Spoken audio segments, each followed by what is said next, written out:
क्या बिहार में सम्राट सरकार प्रशांत किशोर और तेजस्वी यादव के डबल अटैक से दबाव में है? मुख्यमंत्री भले ही सम्राट चौधरी हैं, लेकिन जदयू की प्रतिष्ठा भी दांव पर लगी हुई है। जानकारों का कहना है कि नीतीश शासनकाल की तुलना में मौजूद सरकार के इकबाल में कमी आई है। मौजूदा सरकार सवालों से घिरी हुई है। आखिर एनडीए सरकार की शासकीय दक्षता कैसे बहाल होगी?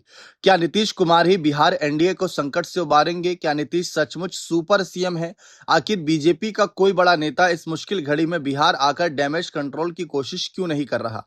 दरअसल प्रशांत किशोर चुनाव जीतने के बाद मुख्यमंत्री सम्राट चौधरी पर लगातार हमलावर हैं। वे ये नैरेटिव सेट कर रहे हैं कि बांकीपुर में हारने के बाद मुख्यमंत्री डर गए हैं और इसी डर की वजह से विकास की बातें कर रहे हैं। उन्होंने कहा कि जब से बांकीपुर का रिजल्ट आया तब से सम्राट चौधरी एनकाउंटर शब्द बोलना भूल गए हैं। यही वोट की ताकत है। इसकी वजह से मुख्यमंत्री की भाषा बदल गई है।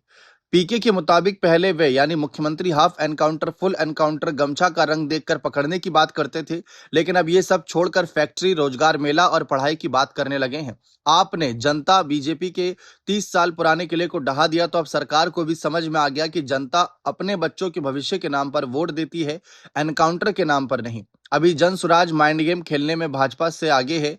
वहीं बीजेपी प्रशांत किशोर को जवाब क्यों नहीं दे पा रही? अगर यही हाल रहा तो विपक्षी सम्राट सरकार को किसी रचनात्मक कार्य का क्रेडिट नहीं लेने देंगे। सरकार की किसी भी उपलब्धि पर वे यही कहेंगे कि सरकार की मंशा नहीं थी, लेकिन विपक्ष के दबाव या डर के कारण उसे ये काम करना पड़ा।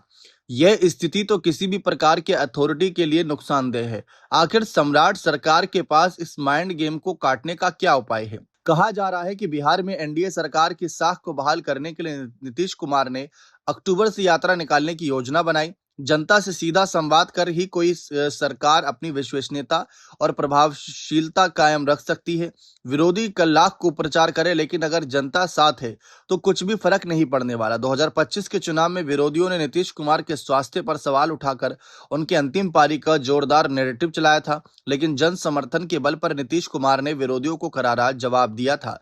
नीतीश कुमार की प्रस्तावित यात्रा बीजेपी के लिए दोधारी तलवार है। फायदा भी है और नुकसान भी। इस यात्रा से बीजेपी के मुख्यमंत्री सम्राट चौधरी को ताकत मिल सकती है, जो सामाजिक समीकरण अभी ढीला पड़ रहा है, वो लवकुश की एकता से मजबूत होगा। कहा जाता है कि नीतीश कुमार ने इसी एकता को ध्यान में रखकर सम्राट चौधरी को मुख्यमंत्री बनने में सहयोग दिया था, यानी लव और कुश का समीकरण। नीतीश कुमार की यात्रा से अति पिछड़ी जातियों में एक बार फिर जोश पैदा होगा, जो सरकार के लिए किसी संजीवनी से कम नहीं। लेकिन नीतीश की यात्रा का एक असर ये हो सकता है कि लोकप्रियता की दौड़ में जदयू बीजेपी से आगे निकल जाए। यात्रा की सफलता से इस अवधारणा को बल मिलेगा कि नीतीश कुमार सचमुच सुपर सीएम है। जदयू के कई नेता आज भी मानते हैं कि सिर्फ नीतीश कुमार ही बिहार चला सकते हैं, कोई और नहीं।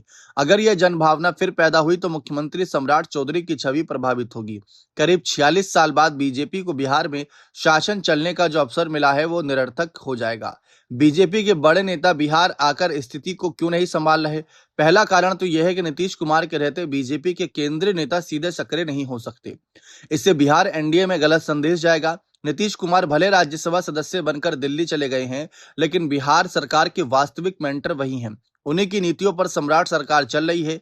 इसीलिए भाजपा के केंद्रीय नेतृत्व का मानना है कि इस तत्कालिक संकट का समाधान भी वही निकालेंगे। अभी फायदा नुकसान सोचने का समय नहीं, सबसे ज्यादा जरूरी है सम्राट सरकार के प्रताप को कायम रखना।